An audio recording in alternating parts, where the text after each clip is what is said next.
राज्यसभा कर्मियों के महंगाई भत्ते पर रोक, केंद्रीय कर्मियों को भी नहीं मिलेगा 1.5 साल तक का बकाया। दोस्तों, काफ़ी बड़ी खबर आ रही है। यह भत्ता 1 जनवरी 2020 को देता। केंद्र सरकार के वित्त मंत्रालय के व्यय विभाग की तरफ से कहा गया था कि कर्मियों को 1 जनवरी 2020 से 30 जून 2021 तक की अवधि का कोई बकाया नहीं दिया जाएगा। विस्तार। कोविड-19 के चलते केंद्र सरकार ने अपने कई तरह के खर्चों में कटौती की है। सरकारी कर्मियों का महंगाई भत्ता और पेंशन भोगियों की महंगाई राहत के अतिरिक्त किस्त का भुगतान पहले से रोक दिया गया था। यह भत्ता 1 जनवरी 2020 को देता। केंद्र सरकार के वित्त मंत्रालय के व्यय विभाग की तरफ से कहा गया था कि कर्मियों को 1 जनवरी 2020 से 30 जून 2021 तक की अवधि का कोई भी बकाया नहीं दिया जाएगा। अब ये आदेश राज्यसभा कर्मचारियों पर भी लागू होगा। राज्यसभा सचिवालय की तरफ से जारी किए गए सर्कुलर में कहा गया है कि जून 2021 तक महंगाई भत्ते और महंगाई राहत की किस्त जारी नहीं की जाएगी। इस बाबत राज्यसभा से संबंधित अधिकारियों के अलावा वेतन एवं खाता कार्यालय को अवगत करा दिया गया है। बता दें कि केंद्र सरकार ने अप्रैल माह में 1 जनवरी 2020 को देय महंगाई भत्ते पर रोक लगा दी थी। वित्त मंत्रालय के व्यय विभाग द्वारा जब आदेश जारी हुआ तो उसमें पेंशन भोगियों को मिलने वाली महंगाई राहत के अतिरिक्त किस्त का भी जिक्र किया गया था। इतना ही नहीं, आदेशों में यह भी लिखा था कि 1 जुलाई 2020 और 1 जनवरी 2021 से देय महंगाई भत्ता व महंगाई राहत की अतिरिक्त किस्त का भुगतान भी नहीं होगा। यद्यपि महंगाई भत्ते और महंगाई राहत की मौजूदा दरों का भुगतान किया जाता रहेगा।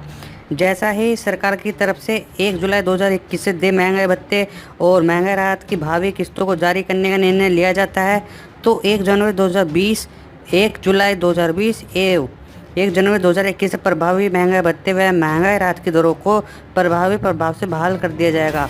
उन्हें 1 जुलाई 2021 से प्रभावी महंगाई संचय संशोधित दर पर सम्मिलित करेंगे। 1 जनवरी 2020 से 30 जून 2021 तक की अवधि का कोई भी बकाया अब राज्यसभा के कर्मचारियों को भी नहीं दिया जाएगा।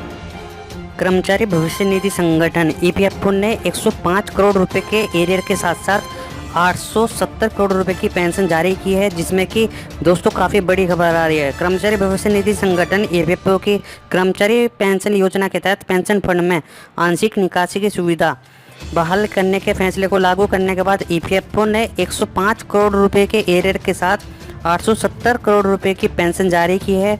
इससे लाखों पेंशन धारकों को फ़ायदा मिलेगा। अब इस सुविधा को उन लोगों के लिए बहाल कर दिया गया है जिन्होंने 25 दिसंबर 2008 को या उसके पहले इसका विकल्प चुना था। पेंशन कंप्यूटेशन के तहत पेंशन में अगले 15 साल तक 1/3 की कटौती होती है और घटी हुई राशि का एकमुश्त दे दी जाती है। 15 साल बाद पेंशन भोगी पूरी राशि लेने का हकदार होता है। आपको बता दें कि अगर 2019 में श्रम मंत्री का अध्यक्षता में ईपीएफओ का फैसला लेने वाले शीर्ष निकाय केंद्रीय न्यासी बोर्ड ने 5.5 लाख पेंशन भोगियों के लिए कंप्यूटेशन की सुविधा बहाल करने के प्रस्ताव को मंजूरी दे दी थी। अब क्या होगा? सरकार की ओर से जारी बयान के मुताबिक पहले कंप्यूटेड पेंशन को बहाल करने का कोई प्रावधान नहीं था और पेंशनर्स को कंप्यूटेशन की एवज में जीवन भर कम पेंशन मिलती थी। मंत्रालय ने कहा है कि कर्मचारी पेंशन स्कीम 1995 के तहत यह पेंशनर्स के फायदे के लिए उठाया गया एक ऐतिहासिक कदम है। ईपीएफओ अपने 135 क्षेत्रीय कार्यालयों के जरिए 65 लाख पेंशनर्स को पेंशन देता है। ईपीएफओ के अधिकारियों और पेंशन कर्मचारियों ने कोविड-19 लॉकडाउन के दौरान तमाम दिक्कतों के बावजूद मई 2020 की पेंशन राशि को प्रोसेस किया है ताकि पेंशनर्स को तय शेड्यूल के मुताबिक पेंशन मिलने में कोई परेशानी ना हो। इससे पहले फरवरी में श्रम मंत्रालय ने ईपीएस 95 के तहत पेंशन कंप्यूटेशन की व्यवस्था को बहाल करने के लिए ईपीएफओ के फैसले को लागू कर दिया था। इससे 6.5 लाख पेंशन हैं उन्हें फ़ायदा होगा। सब्सक्राइबर्स द्वारा पेंशन फंड से आंशिक तौर पर निकासी करने पर 15 साल तक कम पेंशन मिलता है। इस व्यवस्था को पेंशन कंप्यूटेशन कहते हैं। मंत्रालय के फैसले के बाद ये पेंशनर्स की 15 साल पूरे होने के बाद पूरी पेंशन प्राप्त करने का हकदार होगा। पूर्व में ईपीएस 95 के तहत सदस्यों को अपनी पेंशन का 10 साल के लिए 1/3 की कटौती की अनुमति थी। पूरी पेंशन 15 साल बाद बहाल हो जाती थी। केंद्र सरकार के कुछ श्रेणी के कर्मचारियों के लिए यह सुविधा अभी भी उपलब्ध है। इससे पहले कंप्यूटेड पेंशन का रेस्टोरेशन का प्रावधान नहीं था। इसी वजह से पेंशनर्स को जिंदगी भर घटी हुई पेंशन ही मिलती थी।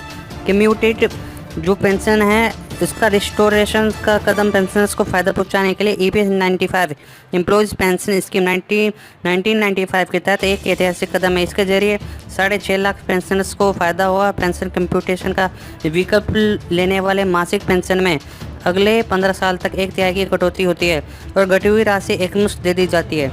15 साल बाद पेंशनभोगी पूरी राशि लेने का हकदार होता है। श्रम मंत्रालय ने 25 सितंबर 2008 को या उसके पहले EPFO के पेंशन कोष से आंशिक निकासी की सुविधा का लाभ उठाने वाले पेंशन भोगियों के लिए पेंशन कम्यूटेशन रेस्टोरेशन की सुविधा दिए जाने को लेकर अधिसूचना 2020 को जारी की थी।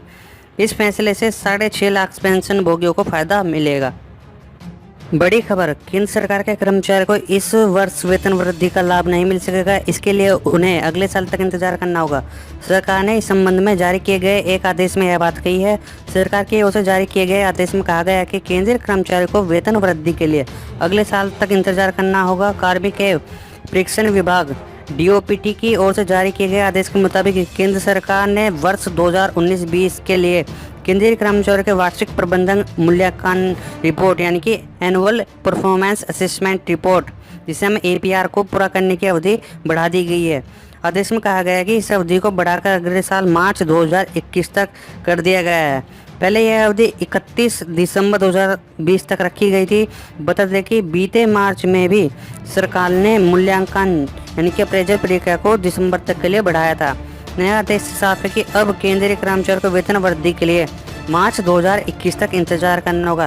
यानी कि सीधी भाषा में अगर केंद्रीय कर्मचारियों के बारे में बताया जाए तो उनका जो वेतन वृद्धि होगी वो मार्च 2021 के बाद ही की जाएगी। देश भर के नौकरी पेशा लोगों के लिए केंद्र सरकार एक बड़ा ऐलान कर सकती है। दरअसल केंद्र सरकार एक तैयारी कर रही है जिसमें कि ग्रेचुइटी के जो नियम है उसमें काफ़ी बड़ा बदलाव किया जा सकता है। इसके अंतर्गत बताया जा रहा है कि 5 साल की शर्त को ख़त्म कर दिया जाएगा और 1 साल कर दिया जाएगा। इसके अलावा फिक्स टर्म पर काम करने वालों को भी ग्रेचुइटी देने का प्रावधान लाया जा सकता है। इस बदलाव के बाद ग्रेचुइटी के लिए किसी कंपनी में 5 साल तक काम करना जरूरी नहीं होगा। सरकार की तैयारी की अब जितने दिन काम उतने दिन की ग्रेचुइटी मिलेगी। फिक्स टर्म वालों को भी ग्रेचुइटी का फ़ायदा मिलेगा। हालांकि अभी यह तय नहीं है कि केंद्र सरकार जब इसके ऐलान में कितना समय लेगी, लेकिन सरकार के इस फैसले के बाद करोड़ों कर्मचारियों को राहत मिलेगी।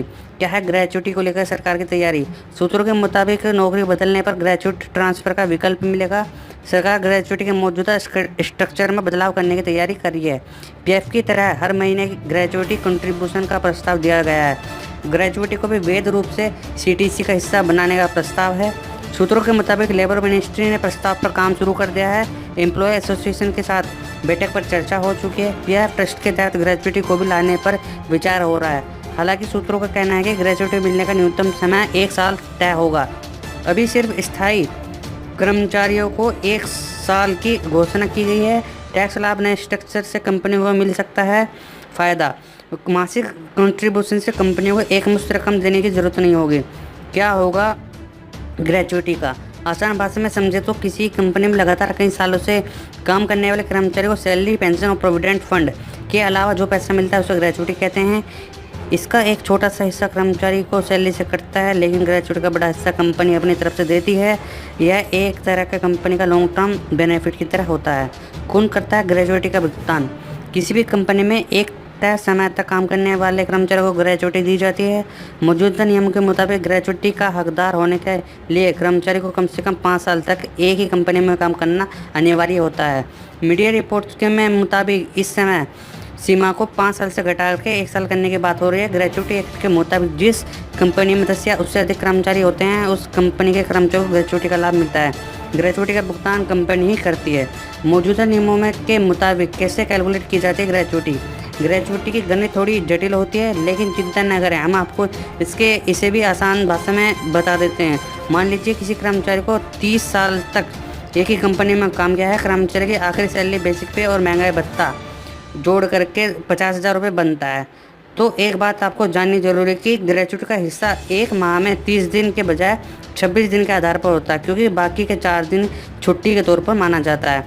अब इस 50,000 रुपये को 26 से भाग दे दीजिए और भाग के बाद जो रकम निकलेगी उसे दोस्तों 1923 यानी कि 1923 से दोस्तों ये रकम निकल के आ जाएगी। अब कर्मचारी की सर्विस में कुल सालों को 15 से गुना कर दीजिए, यानी कि जब आपने 50,000 को 26 से भाग किया तो ये निकल के आएगा 1923.07।